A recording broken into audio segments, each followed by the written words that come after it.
Today, startup companies will be stepping into the Shark Tank to promote their multimedia-related products. All of these skilled entrepreneurs have dreams to see their ideas go big.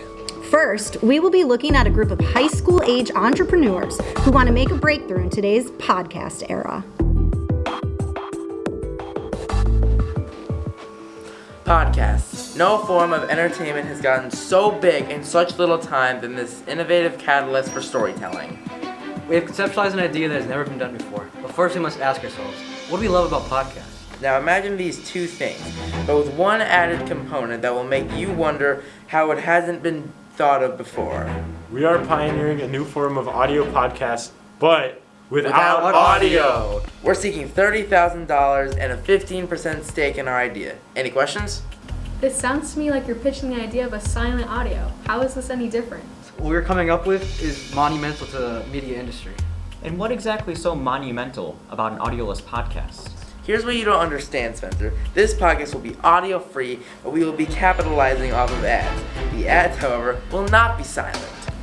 So you're seeking a $30,000 investment for a transcribed audio podcast? Precisely.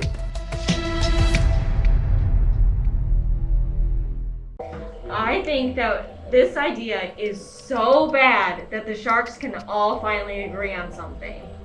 You see, ever since my ex-wife left me to create her own podcast, which was a very big thing for me, really a turning point in my life, you know, podcasts have kind of left a bitter taste in my mouth. But you know what?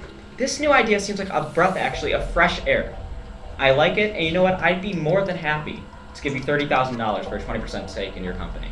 Spencer, you can't possibly see the potential in this. I'm flattered that we've come to an agreement so early. And to the Sharks that look to our idea with a negative eye, I think they'll be impressed by our next idea.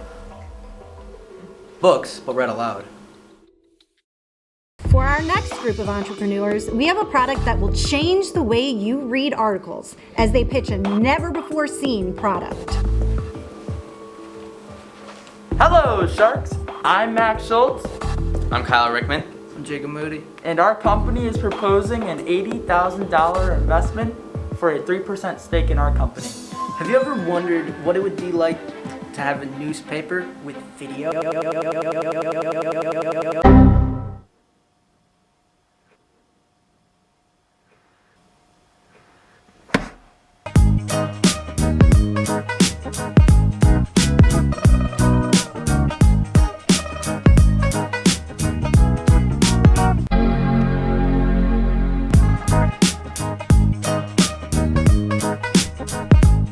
Introducing the magic paper.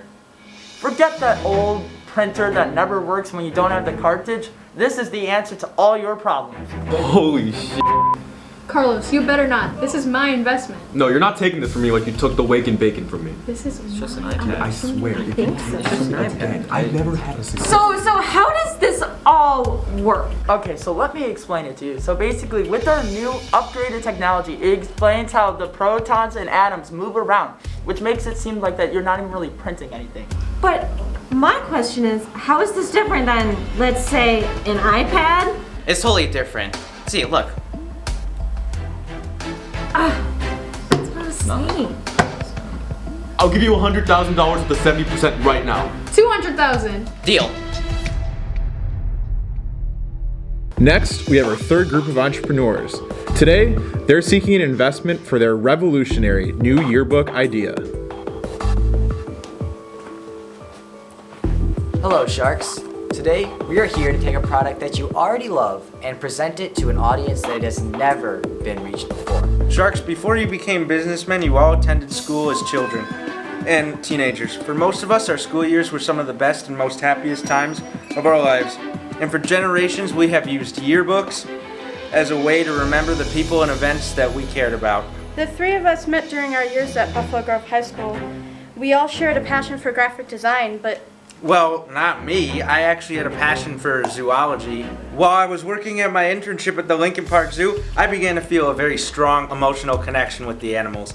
Every time we had an animal get transferred or passed, it really broke my heart. It made me realize we needed a way to remember the animals that made the zoo each year.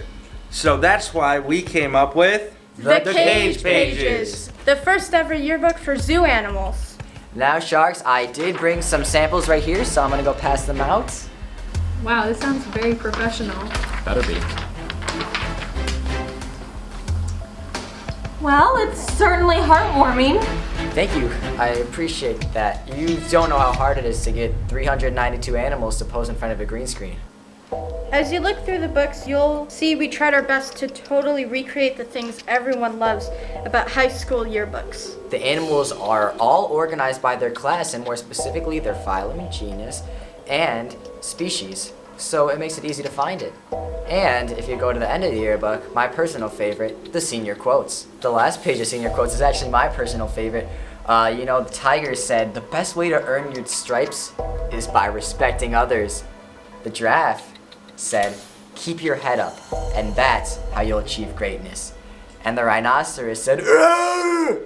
You see, this is a delightful product. It really is. But the thing is, the market right now for zookeepers is just so small. I don't see this being profitable. Don't get me wrong, I really like you. You guys are nice individuals. But the thing is, I just don't see this having any potential. That's the issue. That's my issue here. We're gonna let zoo-goers donate money so that the animals can read the books themselves. Now, Sharks, who wants to be a part making sure all zoo animals get remembered every year? I think you're on your own. Yeah, I think you're on your own. That yearbook was a great idea. I'm definitely an animal guy myself, but it's not up to us. It's about what the sharks think. Well, Sharks, what do you think? These ideas, they were pretty bad. Well, the electronic newspaper was pretty ingenious, but the rest were terrible, not gonna lie. Well, as I always say, entrepreneurship is room for improvement, so I can't wait to see how all these products improve. All these ideas were horrible. What are you talking about? 40 minutes of my time wasted and we didn't get anything worth anything here. Nothing here was worth mentioning. I'm not gonna invest in any of this. And any of these entrepreneurs, they're the future. We're screwed. Hey, at least it's not as bad as those prospect kids from a few years ago. That is true.